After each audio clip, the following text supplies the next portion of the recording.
না, আজকে প্রথম প্র্যাকটিস করলাম আমরা। তো অবশ্যই আমরা টুর্নামেন্টটা অনেক ভালো করতে চাই। অবশ্যই প্রথম লক্ষ্যটা থাকবে প্লে অফটা নিশ্চিত করা। বাট আমার মনে হয় যে এখন অনেস্টলি আমরা ওইভাবে অত দূর নিয়ে ভাবছি না, ম্যাচ বাই ম্যাচ এগোতে চাচ্ছি। দেখুন, আপনি যখন একটা টিমে খেলবেন অবশ্যই আপনাকে সেই টিমটা নিয়ে একদম সর্বোচ্চ লেভেলের আশাবাদী হতে হবে। এখন আমরাও আমাদের টিম নিয়ে আশাবাদী।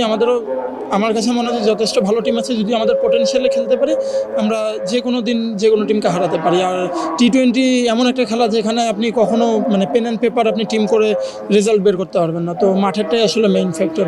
দেখুন, আমার মনে হয় যে এই জিনিসটা ম্যানেজমেন্টে যারা আছে তারা আরও ভালো অ্যান্সার দিতে পারবে যে আন্ডার টেবিলে কী হচ্ছে বা না হচ্ছে। আমরা আসলে মাঠেরটা নিয়েই, আমরা অ্যাজ এ প্লেয়ার যারা আছে আমরা মাঠেরটা নিয়েই বেশি ফোকাস রাখছি। এবং আসলে সত্যি কথা বলতে ওই বিষয়গুলো আমাদের নলেজেও কম আছে। কারণ আমি শিওর আমাদের টিমের যারা ম্যানেজমেন্ট আছে ওরা সর্বোচ্চ চেষ্টা করছে সর্বোচ্চ হাইস্ট লেভেলের প্লেয়ারদেরকে রিক্রুট করার। ইনশাল্লাহ ভালো টিমই দাঁড় করাতে পারবো।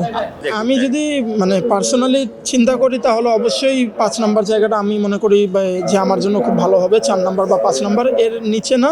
But ultimately as a team management আমাকে যেভাবে চিন্তা করবে সেখানেই আমাকে খেলতে হবে। বাট যদি আমার পার্সোনাল রেফারেন্স নেন বা পার্সোনাল ওপিনিয়নের কথা বলেন, অবশ্যই আমি 4-5-এর মধ্যেই খেলতে পছন্দ করবো। এখনও এটা ভাবতে হবে। অবশ্যই যদি ম্যানেজমেন্ট থেকে এরকম প্রপোজাল আসে অবশ্যই ভেবে দেখতে পারি। বাট দেখা যাক, এটা অল ডিপেন্ড করতেছে যে আসলে কীভাবে টিম ম্যানেজমেন্ট কীভাবে সব কিছু চাচ্ছে তার উপর। বিপিএল অবশ্যই অনেক বিজি একটা টুর্নামেন্ট। এখানে আসলে প্র্যাকটিস করার সময়টা খুবই কম পাওয়া যায় আমাদের। তো যেই অল্প সময়টাই পাবো ওটাকেই ম্যাক্সিমাম চেষ্টা করব ইউটিলাইজ করা। এবং তার যেই এক্সপিরিয়েন্স আছে এবং আপনি যে তার টেকনিকের কথা বললেন, অবশ্যই তিনি চমৎকার একজন প্লেয়ার ছিলেন।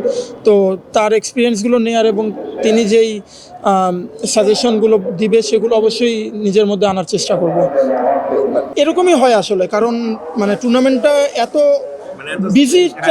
বিজি থাকে। আমার মনে হয় যে প্র্যাকটিসের টাইমটাও আপনি দেখবেন খুবই কম থাকে। যে অল্প সময়টা থাকে সেই সময়ের মধ্যেই আমাদেরকে 8টা টিমকে প্র্যাকটিস করতে হয় একটা মাঠে বা হার্ডলি 2টা মাঠে। তো এখানে আসলে অল্প সময়ের মধ্যে টেকনিকটা চেঞ্জ করা খুবই কঠিন। বাট অবশ্যই তারা যেই কথাগুলো বলে আমরা চেষ্টা করি সেগুলোকে নোট ডাউন করার।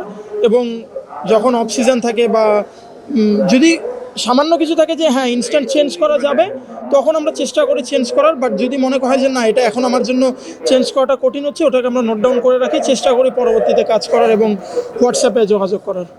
একদম প্রথম কোয়েশ্চেনেই বললাম যে পেন অ্যান্ড পেপারে আসলে টি-20টা হয় না। আপনি খুব অল্প সময়ের খেলা, পুরোটাই ডিপেন্ড করতেছে যে কোন টিমটা মোমেন্টামটা গ্রিপ করতে পারছে। আমার মনে হয় যে আমরা যদি আমাদের পোটেনশিয়ালে খেলতে পারি এবং একবার যদি মোমেন্টামটা আমাদের দিকে নিতে পারি অ্যাজ এ টিম, তো আমার মনে হয় অবশ্যই ভালো করা সম্ভব।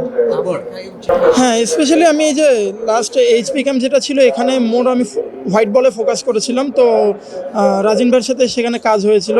তো আমার মনে হয় যে আর সোহেল স্যারের সাথেও মাঝে মধ্যে কাজ করা হয়। তো আমার এইচপিটাতে আমি বেসিক্যালি হোয়াইট বলে বেশি ফোকাস করেছিলাম। হ্যাঁ, অবশ্যই আপনি যখন হোয়াইট বলে খেলতে যাবেন আপনাকে পাওয়ার রিলেটেড কিছু কাজ করতেই হবে এবং কিছু ব্যাক সুইং বা এগুলো জিনিস একটু চেঞ্জ আনতে হয়। তো সেগুলো এনেছিলাম। না, আমার মনে হয় না যে কম্পিটিশনটা আমার সাথে অন্য কারো বা অন্য কারোর সাথে অন্য কারো। আমার মনে হয় যে কম্পিটিশনটা মোর নিজের সাথে।